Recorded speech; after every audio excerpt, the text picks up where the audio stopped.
topics and opinions expressed on the following show are solely those of the hosts and their guests and not those of W4WN Radio, its employees, or affiliates. We make no recommendations or endorsements for radio show programs, services, or products mentioned on air or on our web. No liability, explicit or implied, shall be extended to W4WN Radio, its employees, or affiliates. Any questions or comments should be directed to those show hosts. Thank you for choosing W4WN Radio. This is Beyond Confidence with your host, Divya Parekh. Do you want to live a more fulfilling life?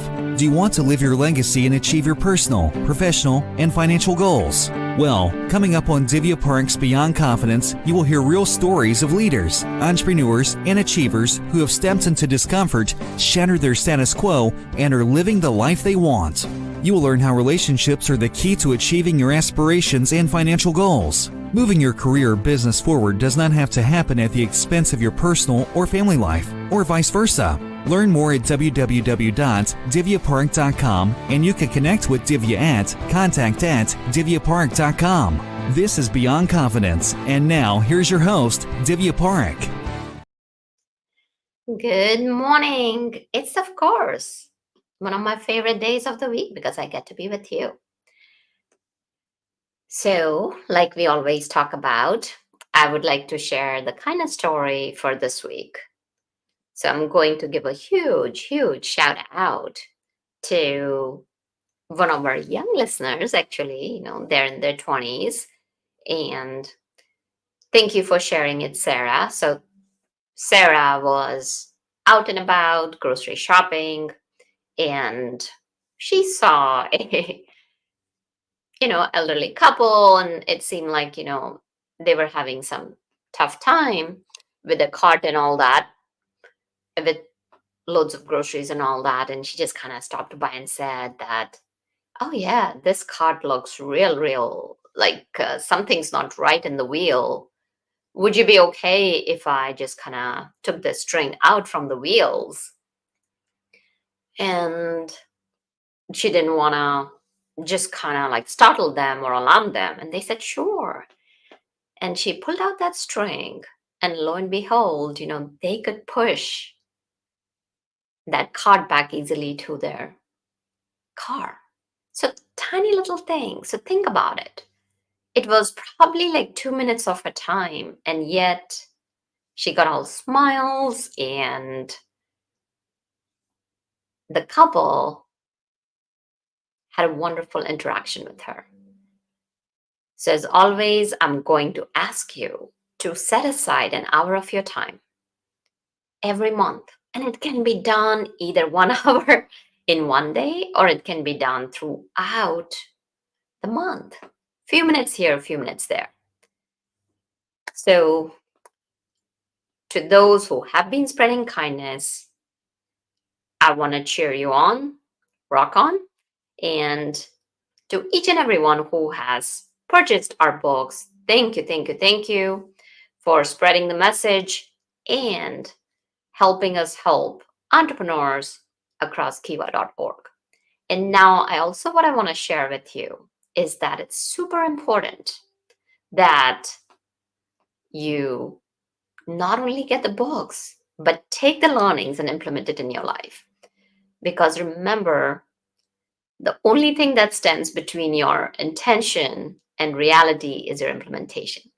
Let's bring on our guest. Welcome, Rodger. Yeah, good morning. Good morning, Rodger. So, Rodger, tell us, do you recall a moment or a person from your childhood that left a positive mark on you?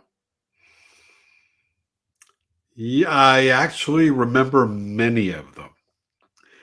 So way back when I was under 10 years old, I wanted a 10-speed bicycle like all the other kids had in the neighborhood. And at the time, my dad owned a laundry near Times Square in New York City. And I asked my dad for money to buy a 10-speed. And he said, I won't give you the money, but I will let you earn the money and buy the bicycle yourself. And I remember looking at him thinking, I'd much rather just have him give me the money. But, he stood firm. And, we kind of looked at each other, and it took me a few moments, but I got it.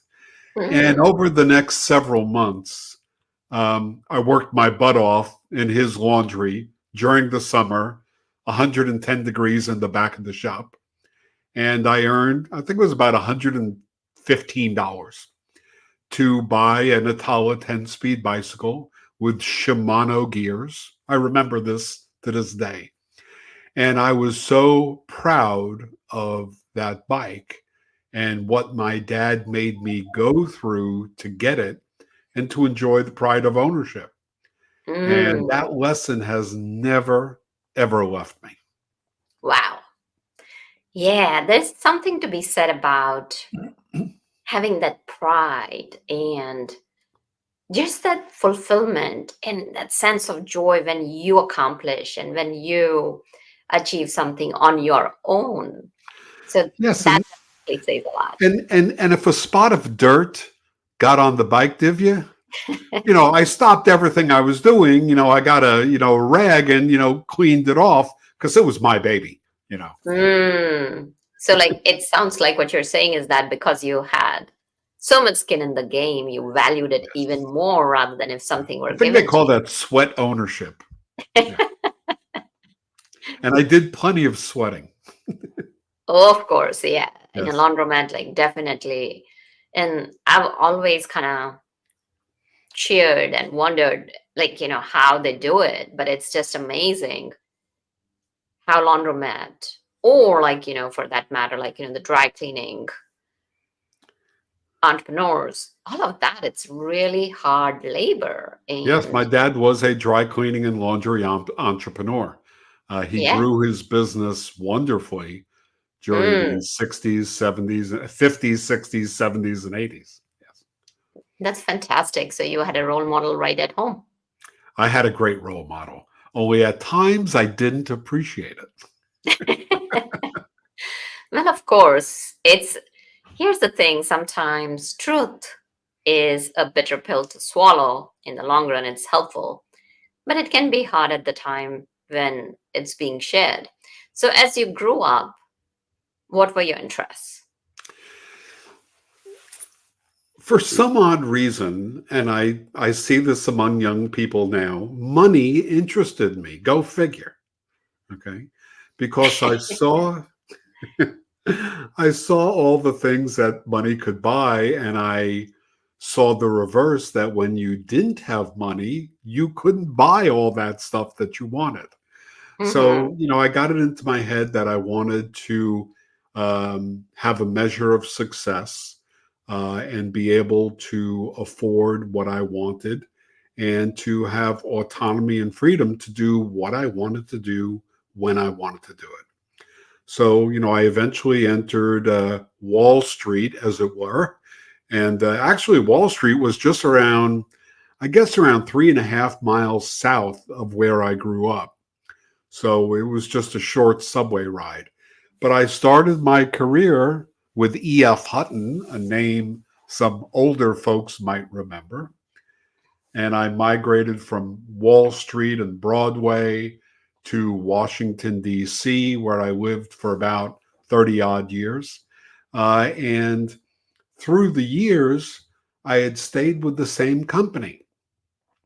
And E.F. Hutton was sold to Shearson, was sold to Smith Barney, was sold to Morgan Stanley, and then we parted ways. But along the way, I was a senior investment management consultant at Smith Barney and a senior vice president of wealth management at Morgan Stanley.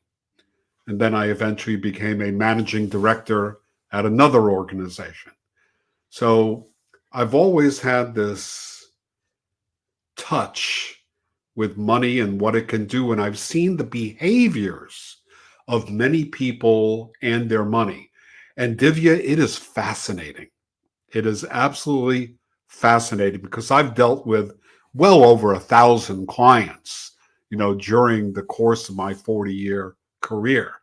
And I've seen everything that you could possibly see. Yeah, that is, yeah, definitely. That's quite a wonderful run you have had. So tell us, a couple of aspects. Let's first deal with the first aspect. As you grew into your career, you definitely had that passion for money. But as you grew up in ranks, what was it that made you stand out and helped you get ahead? The biggest thing that I had going for me was my ease in forming relationships. And as a matter of fact, my first book, which I wrote 10 years ago, Forging Bonds of Steel, how to have a great relationship with your financial advisor. Because one day I just sat and I was, running some spreadsheets as math guys normally do.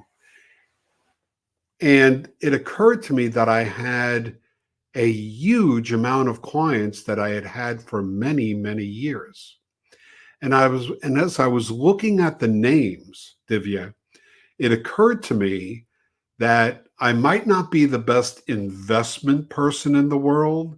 I may not buy the best options or stocks or mutual funds, but it appeared that my superpower was in forming and sustaining long-term relationships. Put another way, if you were my customer, how do I fashion our relationship so that you pay me a fee for 10, 15, 20, 30, or 35 years? Mm. Yes, relationships are the key because, as they say, people buy from people or people work with people who they like, know, and trust. Exactly. And trust is such a tenuous currency that it It can can be be broken gone. very easily. Yes. Yes, it is very fragile. So tell us, like when you say that you could form those bonds of steel, what were a couple of elements that helped you do that? The first thing that I always did was to take the time to listen to what the person was trying to achieve, their objectives, what kept them up at night. And to be able to do that and not interrupt, it's very, very difficult. Because when someone says, for example, I saw a car that I wanted and I couldn't afford it, the Mm, first thing that comes to mind is, oh, yeah, I found a car that I wanted and couldn't afford also. And then you launch into you. And it's mm-hmm. very, very difficult to stand your ground and remember that God gave us two ears and one mouth, wants you to listen twice as much as you talk. So it's very, very difficult to sit back and just listen. And people really feel connections and trust with people that listen to them because not many people do. Yeah, you're absolutely right because half of the time people are already thinking of, this person is saying this. What will be my answer? How could I phrase it? How could I make it sound so that I sound intelligent or what they're going to be thinking about me? So it's about letting go of yourself and giving that focus to the other person. Exactly. Yeah, no, definitely. So you mentioned that you have seen all the behaviors you could see in people as far as money and wealth is concerned. So we'll be coming to the techniques and strategies a little bit later. How about if we kind of dive into a little bit of psychology behind people's behaviors? And so tell us, like, what has been your experience and what are some of the common Yeah. patterns that you have seen? One of the things that is a constant in my career is the question of, excuse me, what are you doing to prepare for your retirement? Whether it's 5 years from now, 20 years from now, even 40 years from now. Because as you're aware, the earlier you start, kind of the easier it is. Okay. If you wanted to accumulate, pick a number, $800,000 or 4 million, the longer the amount of time you have to do that, the easier that journey will be. Does that make sense?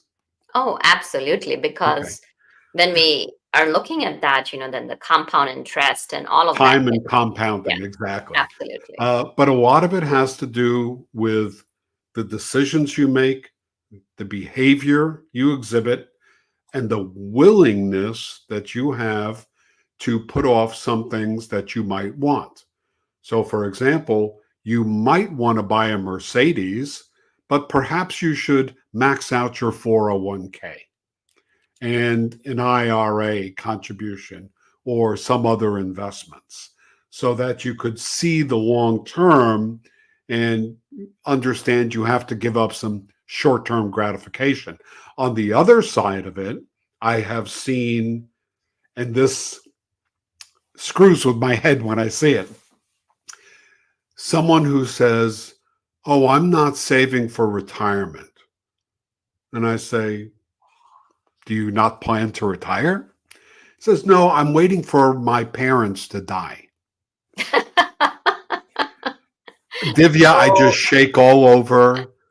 I want oh to gosh. scream and yell and pound my head against the wall. And all I do is smile and say, "Oh, tell me more." Well, what if your parents used it all up in their travels and you don't have anything? Yeah. So, I've heard a lot of different answers, Mm, but when I hear that one, it kind of shakes me to the soul. And yeah, I want to secretly call up the parents and say, "Give all your money to charity. Your son doesn't need it." definitely. So yeah, that's on the mind. Yeah. And so tell tell our audience as to what could be the obstacles between having good financial habits, because as you mentioned that sometimes you have to delay the gratification, that oh yeah, I've got my eyes Right. on that Yeah. fantastic, like Bronco, or I've got my eyes on that Tesla, or whatever it is.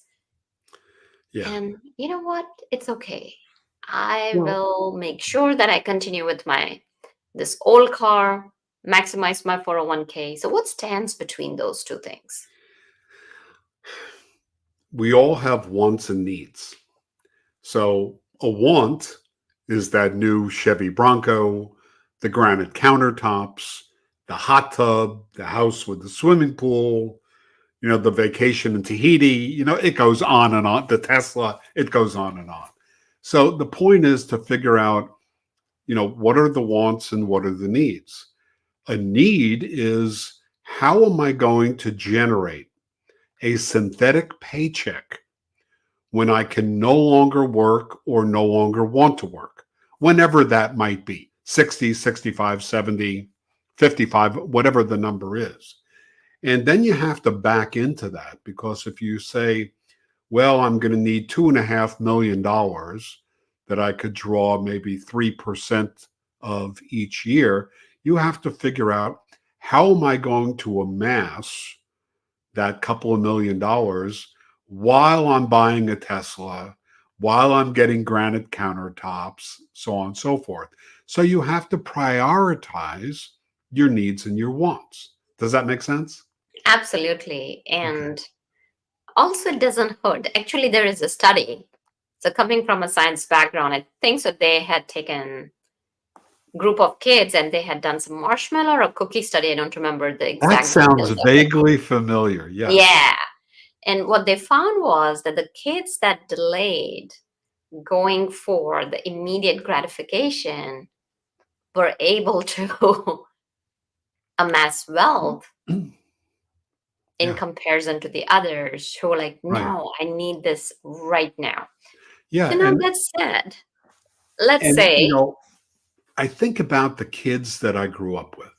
Okay. mhm, And remember, I was on the Lower East Side of New York. It wasn't Beverly Hills or anything like that. And some of the kids are dead. They didn't even make it to 50. They made very, very poor decisions and they're gone. Others did extremely well. The head of a hospital, um, a movie actor, someone who owns numerous restaurants, myself, others, musicians, others, janitors, people living week to week, paycheck to paycheck. And all of it had to do with their behavior, whether they got high every day after school, whether they went to the library pre-internet. You couldn't ask Mr. Google or Mrs. Google. And I remember vividly when I moved to Washington, D.C., I was operations manager for E.F. Hutton, and I was in a large office building. And on the first floor was a French restaurant and bar called Cafe Marché. Haven't thought about this in 25 years. But anyway, I remember that the manager used to buy drinks almost every night for the advisors and staff. And every night, a bunch of them would go there, free drinks, free appetizers. More often than not, I went to the library.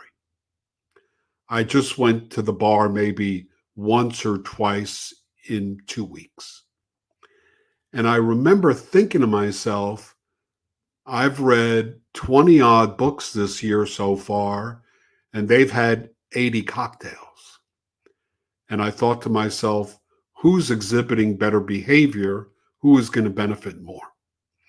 And that stayed with me. And that was in the mid 80s. So some of those things stick with you, but it all comes back to your behavior and the decisions you make. Well, that definitely makes sense.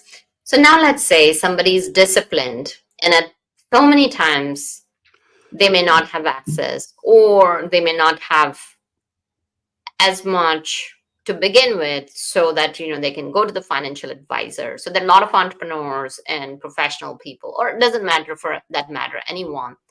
What can they do to get started, and what is that marketing system, that I'm glad you iceberg asked that that. you talk about? So I'm glad you asked that. So as I mentioned, I've written a bunch of books. So one of my books is called 18 Wealth Lessons That Will Transform Your Thinking. And when I finished writing it, someone said, this book is great. Are there other books I should be reading that could help me on my journey?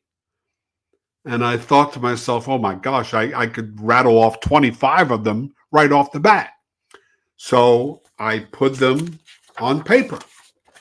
And whenever I gave one of these books to a friend or a client, I included my list of 25 books. That was my suggested reading list that taught them about money and finance without getting too far into the weeds. I'm not giving them mathematical equations of the yield to call of a municipal bond, or convexity, or any or duration or maturity or anything like that. But I gave them just good knowledge. And I have found that the more people read and take personal responsibility, they can get to the point where they're making very, very good financial decisions. Yesterday on, I think it was Fox, Mr. Wonderful from Shark Tank was interviewed. I forgot his name. The bald guy, he always wears a black suit. I think so. It's named Kevin something. Yeah. And he was going on about how people waste so much money, going out to eat, at work for $9, $10, $11 at a shot, getting $5.50 coffee at Starbucks, and how over the course of the year, they probably blew between $10,000 and $15,000 on that. Now, me, I love coffee. Divya, I don't know about you. I adore coffee. I have 2 big-ass mugs each day.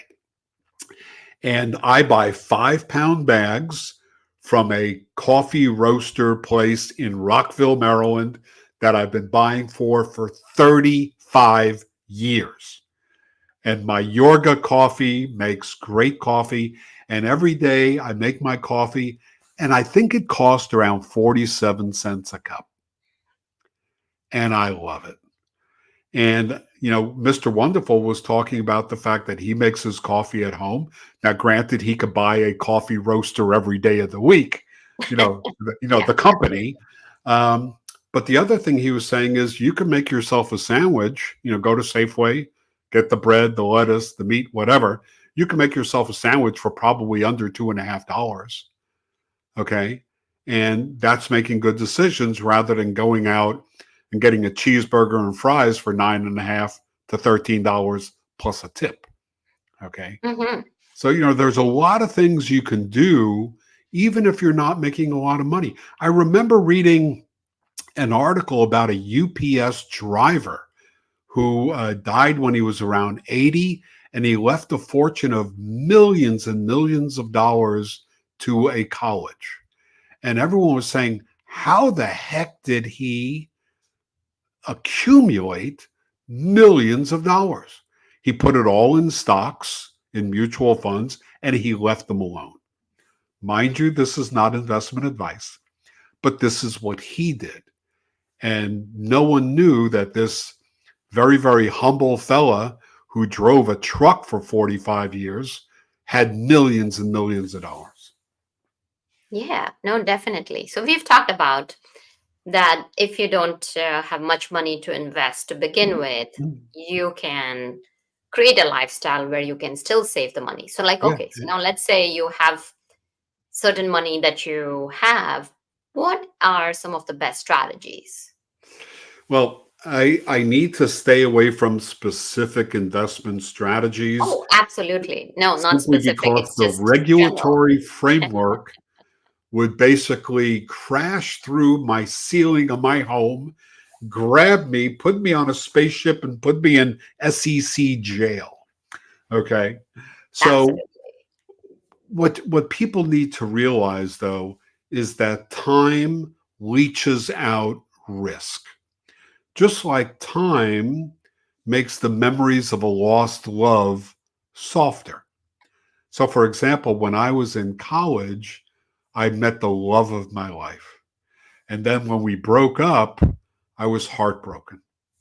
But after 10, 20, 30, 40, 50 years, it's just a sweet memory. Okay. The pain is all gone. Now it's just happy thoughts. Hmm. Kind of the same with investments.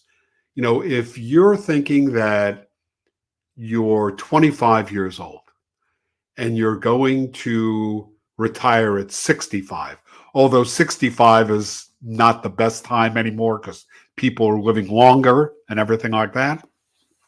But just for our example, Divya, you're 25 years old. You got your whole career in front of you. Your retirement is 40 years from now. So let's look at this by decades. Okay. Remember, there's 12 months in a year. In one decade, there's 120 months. So far, so good? Yeah. Okay. 4 decades, 480 months. Okay. So Hmm. you invest your retirement money for growth. So forget about, if you will, oh, I want to be safe and put it in a CD or a money market. Put it in something that is growth oriented and professionally managed. Okay. And keep in mind, do you worry about the value of your retirement fund in month 11, Divya? What about month 32? Month 160? Remember, you're not going to begin to touch the money until probably month 481. And at that time, you're only going to touch a portion of it. Does this make sense to you? Yeah, yeah, Okay. absolutely. So remember that. So one of the best stories I ever heard was J.P. Morgan, the original J.P. Morgan, was at a Broadway show back in 1900 and whatever. And during the intermission, a very fancy dressed woman came up to him and said, Mr. Morgan, you're the foremost financier in the world. Tell me, what is the stock market going to do, Mr. Morgan? And he looked at the lady and said, Madam, it's going to fluctuate. The lesson here is that the markets go up and down, oftentimes randomly. In my 40-year career, I've noted that in any 5-year period, the market generally will go down sharply 1 to 2 times. In a 10-year period, generally, maybe 2 to 4 times. So you know those bad times are coming. Now, let me ask you the $64,000 question, Divya. Where do you do your grocery shopping? Safeway, Giant, Publix? What's the name of the grocery? Well, for me, it could be sometimes Whole Foods, sometimes Fresh Okay. Market, sometimes So, Trader Divya, Joe's. you're at Whole Foods. And let's just say you like tuna fish. Okay. So you're going through Whole Foods and you're looking for the Star-Kissed or the Bumblebee because you realize your mom made you great tuna fish sandwiches when you were a kid. She cut off the crust because she loved you, and your cupboard at home is on its last can of tuna fish. So you're going down the aisle and you see a sign, Bumblebee tuna, white albacore, packed in water, whatever, 10 cans, $10, 10-can limit. And you're like, oh boy, tuna is on sale. And you're throwing those cans into your cart. And you can't wait to get home and put them all with the labels facing forward in your cabinet. And you have a whole stack of tuna because you love tuna.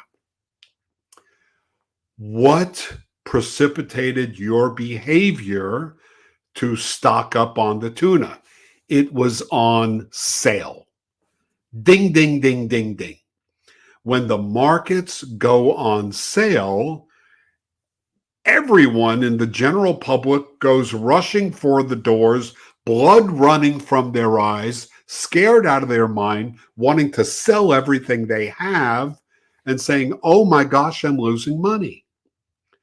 When many professional investors say, oh boy, tuna is on sale, and they take their dry powder and they start methodically and intelligently buying assets that have been marked down in price for no darn good reason.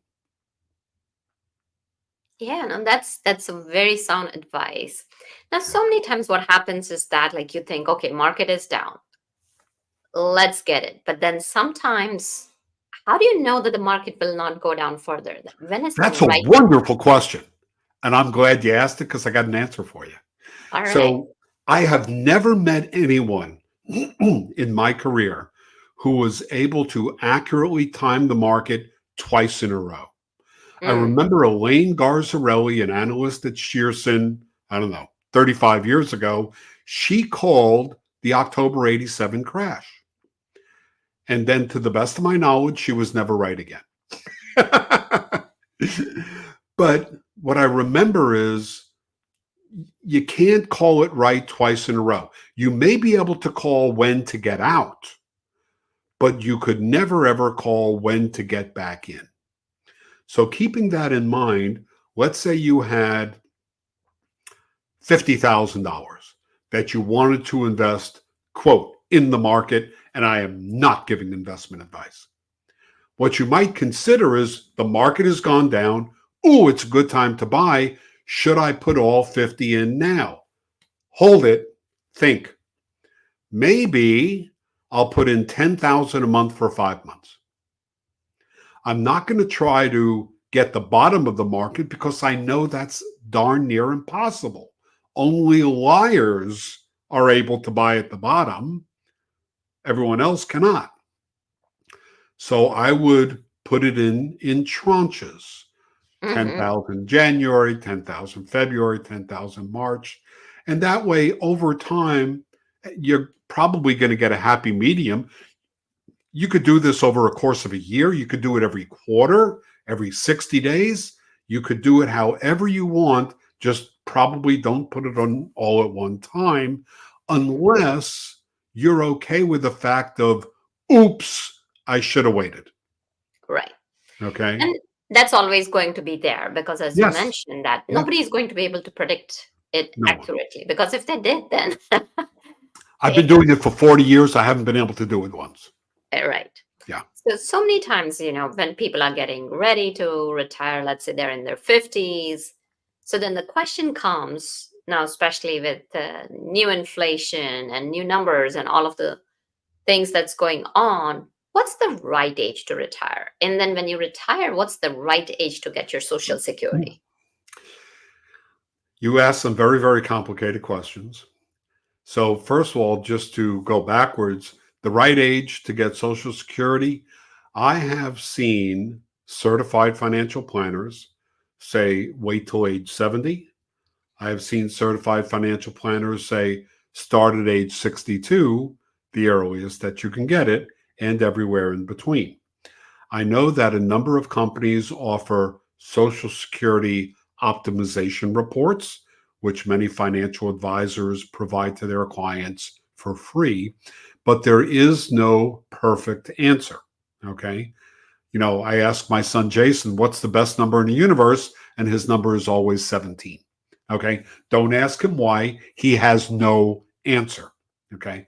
But the point is that retirement is a very, very personal matter. First and foremost, it depends on your health. Can you continue to keep working? Do you want to continue to keep working? Do you have to continue to keep working because you haven't accumulated sufficient assets? Hmm. And, are you alone or do you have a spouse that spends the money or helps you create more money by working also? And then Yeah. there's your lifestyle.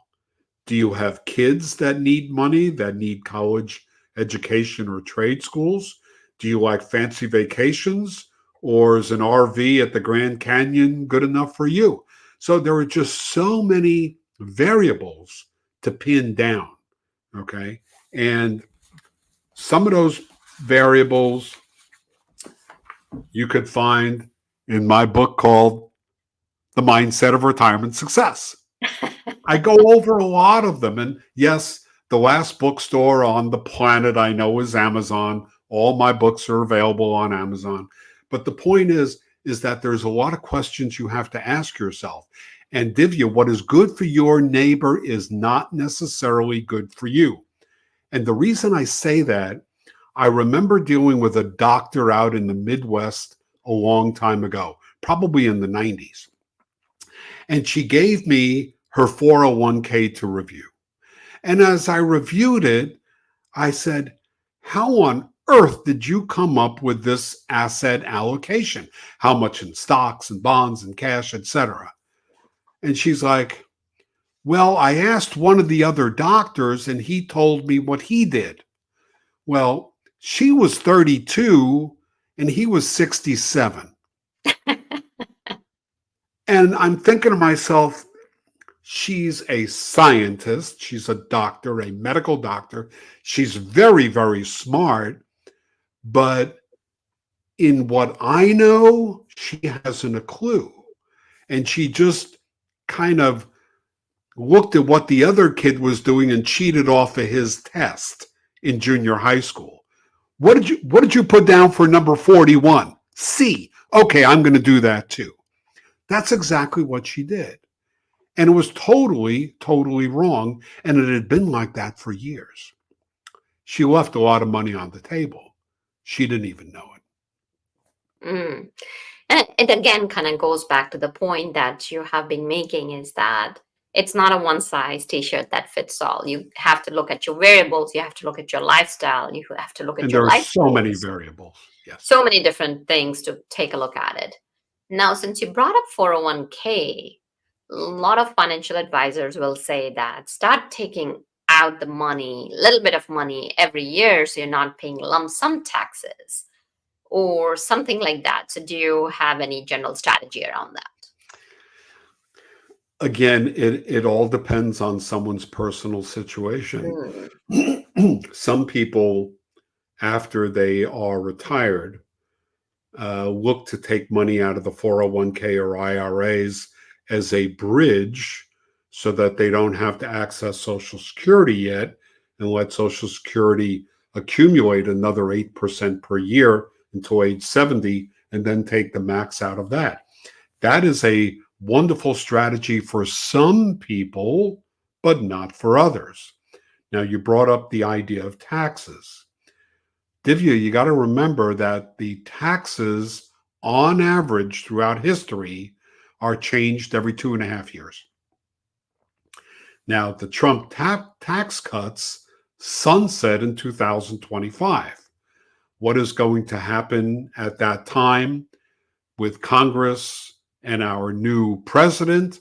I haven't a clue. I don't even want to go that far. Okay. But the point is that everyone has to have their own strategy. And no matter how much money that you earn, I want to ask this question. Let's say you're a contractor, or you're someone who builds chimneys, or you're an IT manager, or you own a shoe store, or you work at a car dealership.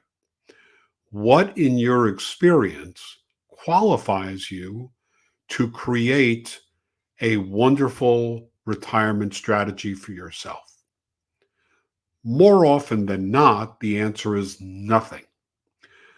My second question is, who in your extended family, uncles, aunts, cousins, nieces, nephews, who out of them will go to you for help in crafting their retirement and investment strategy?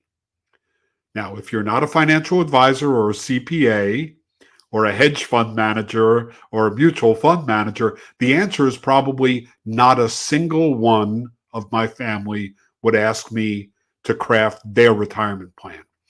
And when you answer those two questions, the alarm bells should go off in your head saying, I need to bring in someone who has experience in crafting plans for people like me. Now, Divya, I don't mean people that wear glasses and have black hair and are under 6 feet tall. I mean that if you're a single government worker, that this financial professional works with single people that work with the government. Or if you're married with 5 kids and you're a CEO with stock options, that they deal with people that are kind of like you and your situation, that they have experience with that. So that's what I would do. I would look for people that could help me on my financial journey that work with people like me. Does that make sense to you? Absolutely. So now if people wanted to connect with you, where could they connect with you? And you've already shared that all of your books are on Amazon. Yes, and again, I think it is the last bookshop in the galaxy. I don't know. Yeah.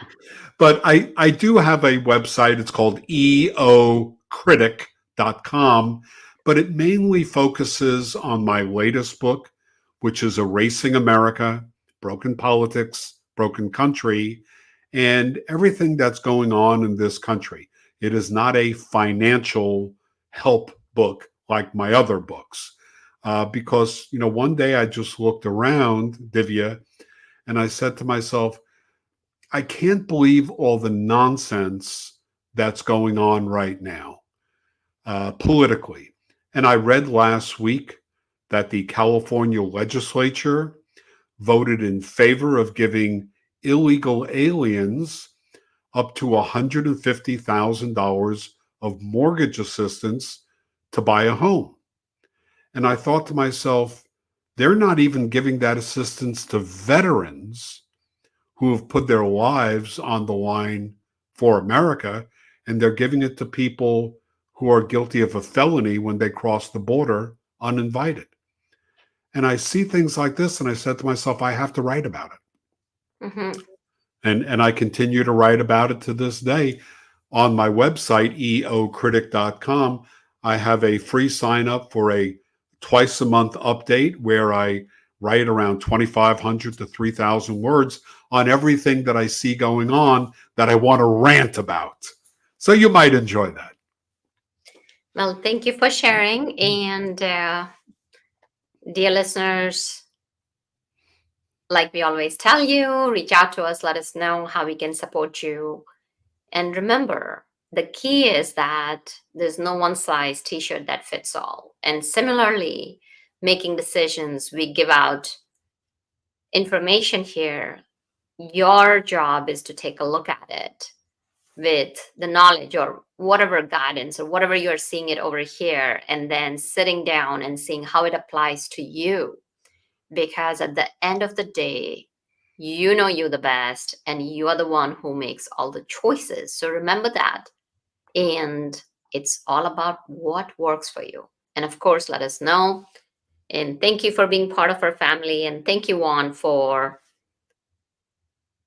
helping us with the technical expertise. And I'll see you next time. Be well and take care.